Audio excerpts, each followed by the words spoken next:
Hello everyone and welcome to my YouTube channel genius expert. तो आज हम लोग डेरिवेशन देखने वाले हैं नर्स्ड इक्वेशन का, डैट इज़ केमिस्ट्री का पार्ट है। ठीक है, चलिए देखते हैं। बहुत ही ईजी है, थोड़ा सा धीरे धीरे बस समझना है। ठीक है, let us consider reversible reaction. ठीक है,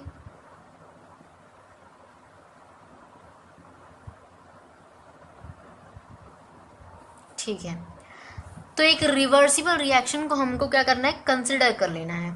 मतलब लेट सपोज कि अपना कुछ इस तरह दे रखा है M1 ए कैपिटल लेटर। ठीक है, याद रखिए कैपिटल लेटर। ठीक है, अदरवाइज आप M1 की जगह पे ना ऐसे भी लिख सकते हैं, small letter A capital letter A plus small letter B capital letter B gives small letter C capital letter C plus small letter D capital letter D. जो आसान लगे उसको बस पकड़ना है। ठीक है, समझना है, कॉन्सेप्ट को समझना है। तो बेसिकली ये सब क्या है, ये सब कोफिशिएंट्स की तरह काम करेंगे, सैचुमेट्रिक कोफिशिएंट। ठीक है, फिलहाल देखिए ये सभी गैस में है। ठीक है, गैसियस स्टेट है, ये सभी के सभी गैसियस स्टेट में। ठीक है, ये अपना गैस है, ये भी गैस। ठीक है, सारे गैसेस में। ठीक है, तो देखो यहाँ पे समझना बस इतना है कि यहाँ पे हम लोग इसको अगर लिखना पड़ा, मान लीजिए हमको रिएक्शन कोफिशिएंट लिखना है या फिर हम मास एक्शन रेशियो लिखना चाहते हैं। क्या बोले हम, बात समझ में आ रहा है? देखिए, मास मास एक्शन रेशियो और दूसरा नाम इसका क्या है, रिएक्शन क्वेश्चन। ठीक है, reaction question, reaction question.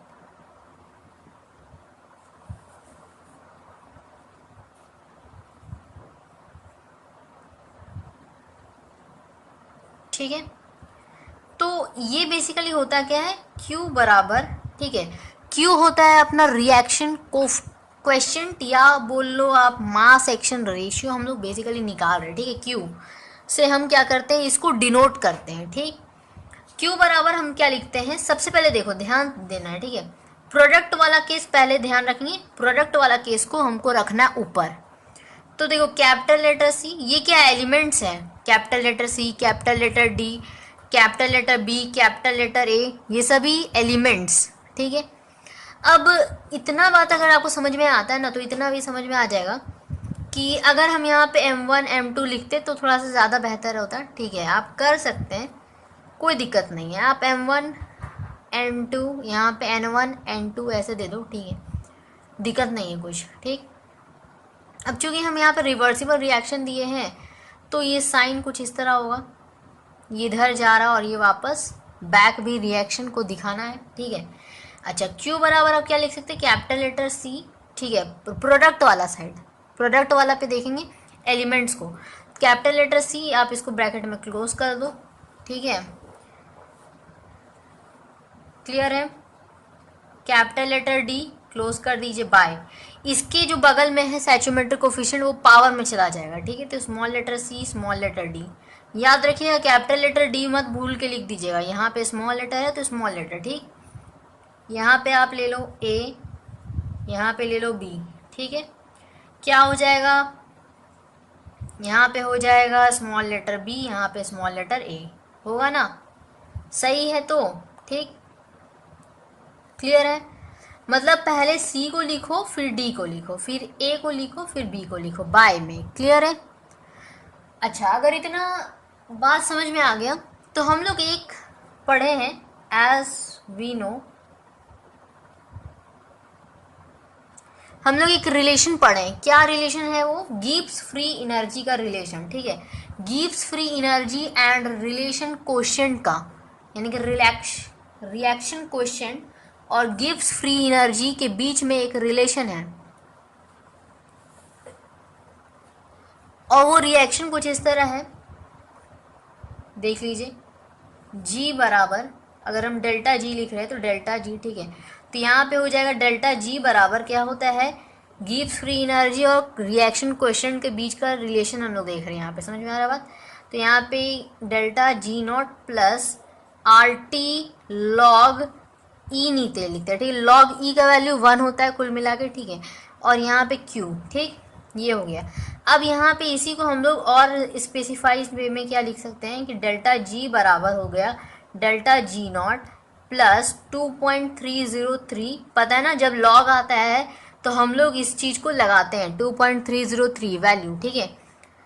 R T log ई और फिर क्यू, मतलब इसमें उसे कुछ भी हटेगा नहीं। डिफरेंस क्या आ जाएगा कि ये जो लॉग ई था ना, अब की बार तो ये लॉग 10 हो जाएगा, ठीक है। लॉग 10 का वैल्यू 1 होता है, क्या क्या 1 होता है, याद करेंगे, ठीक है। मतलब बेसिकली लॉग को हटाने के लिए हम लोग क्या करते हैं यहाँ पर, मतलब एक तरीके से हट नहीं रहा, लेकिन हाँ, जब कभी भी लॉग लगेगा तो हम लोग क्या करते हैं वहाँ पर 2.303 वैल्यू लेते हैं, ठीक है। केमिस्ट्री की लैंग्वेज में, सिर्फ और सिर्फ केमिस्ट्री, ठीक है। ओके, तो ये अगर हम लोग समझ गए, अब वैल्यूज़ को पुट करेंगे, जैसे क्या कि हम लोग जो है वैल्यू पुट करेंगे डेल्टा जी का, डेल्टा जी नॉट का, क्या वैल्यू निकल के आता है देखिए। हमको पता है ना कि डेल्टा जी का जो वैल्यू होगा वो कितना हो जाएगा, माइनस एन एफ ई, ठीक है।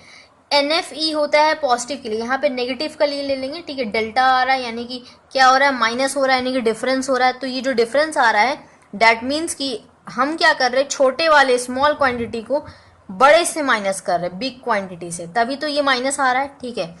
ऑब्वियसली सी बात है, समझ में आ रहा है। तो minus N F E naught, तो यहाँ पे क्या हो जाएगा डिफरेंस, यहाँ पे नॉट लगा है तो यहाँ पे एन एफ ई नॉट लगेगा, ठीक है। यहाँ पे ई में डिफरेंस आता है, इन्हें ये न कि यहाँ पूरा में आप नॉट लिख दीजिए, ठीक है। तो ये सब पढ़े हुए हैं आप लोग, ठीक है। तो यहाँ पर बस ई नॉट, ठीक है, यहाँ पे ये चेंज आता है क्योंकि जी नॉट है, इसीलिए प्लस का 2.303 आर टी लॉग 10 फिर क्यू होगा, सही है, इतना तक समझिए, ठीक है। अब देखो ये एन एफ माइनस में कट जाएगा, डिवाइड होता है तो, ठीक है। अच्छा चलो, डिवाइड नहीं होगा क्योंकि ये जो है प्लस में है, तो हमारा जो है यहाँ पे माइनस होगा, ठीक है, यही ना बात है, माइनस होगा, ठीक है। तो आगे नेक्स्ट लाइन में करेंगे माइनस, अभी रहने देते हैं। देखिए हम इसको डायरेक्टली दिखाएंगे नीचे, ठीक है। क्या दिखाएंगे कि जब हम लोग यहाँ पर, जब वैल्यू क्या आ रहा है हमको, E equals to E naught plus का 2 पॉइंट, अच्छा ये प्लस है, अब देखो ये चीज़ इधर जाएगा ना, प्लस में बदल जाएगा, हमको मिलेगा माइनस में, इस माइनस को हम इधर भेज देंगे, समझ में आ रहा बात। तो ये क्या बन जाएगा, E naught minus 2.303 R T, calculation है बस, कुछ नहीं और कैलकुलेशन है, सिंपल। मतलब इसको आप इधर भेजिए, देखिए ऐसे माइनस एन एफ ई, ठीक है, और प्लस में क्या हो गया एन एफ ई नॉट, ठीक है। अब हम लोग क्या किए यहाँ पे एन एफ ई कॉमन ले लिए, ठीक है, ई नहीं एन एफ कॉमन लिए, तो यहाँ पे -1 बना और प्लस का यहाँ पे ई नॉट बना, ठीक है, बना तो अच्छा यहाँ पे ई होगा ना, सॉरी यहाँ पे ई होगा, ठीक है।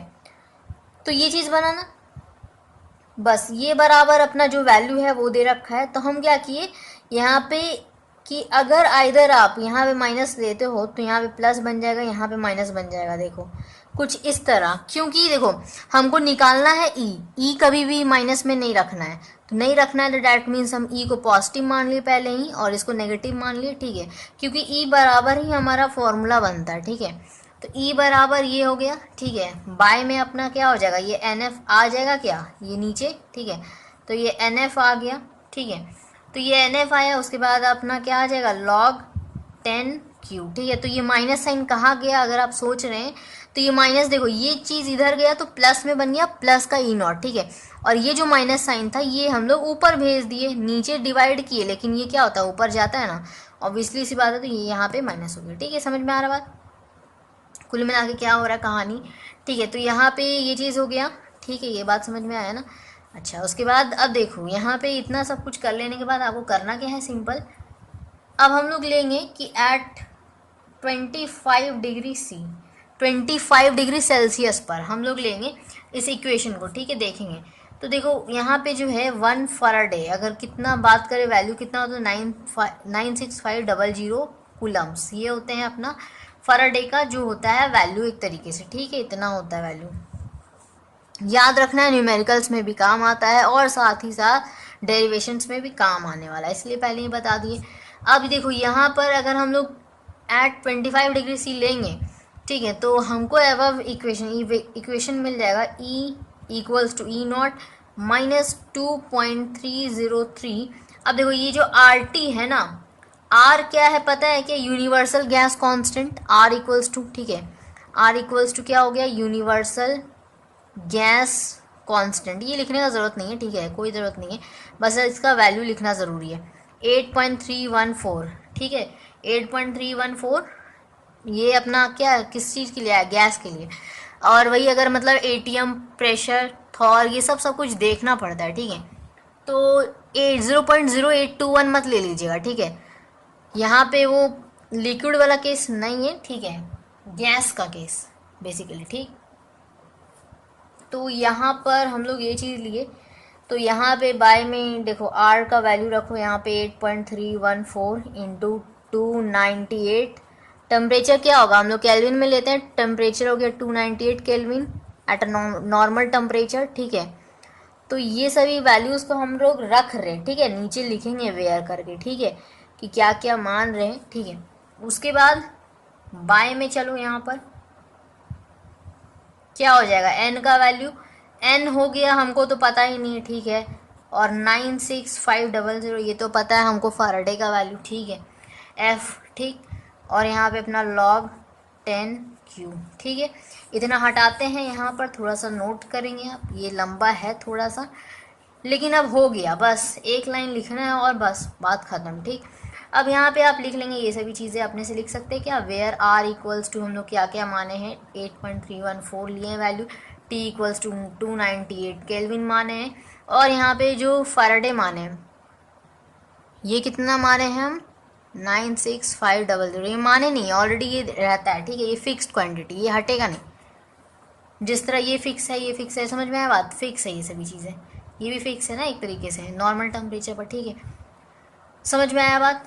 अब देखिए यहाँ पे क्या आएगा, देखो बस यहाँ पे बस आ ही गया।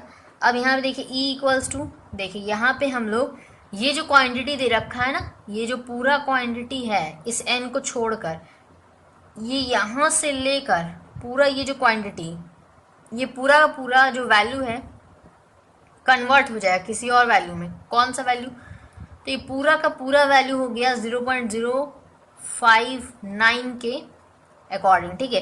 पूरा कैलकुलेट अगर आप कीजिएगा, ये यहाँ से यहाँ तक का, देखिए यहाँ से लेकर पूरा ये वैल्यू कैलकुलेट करोगे आपको इतना मिल जाएगा, करके देख लीजिएगा, ठीक है, कैलकुलेटर यूज़ कर लीजिएगा, कोई दिक्कत नहीं है, ठीक है, अदरवाइज़ भरोसा कर लीजिए मेरे बात पर, ठीक है, और नहीं भरोसा है तो कैलकुलेटर है, कैलकुलेटर जिंदाबाद, है ना।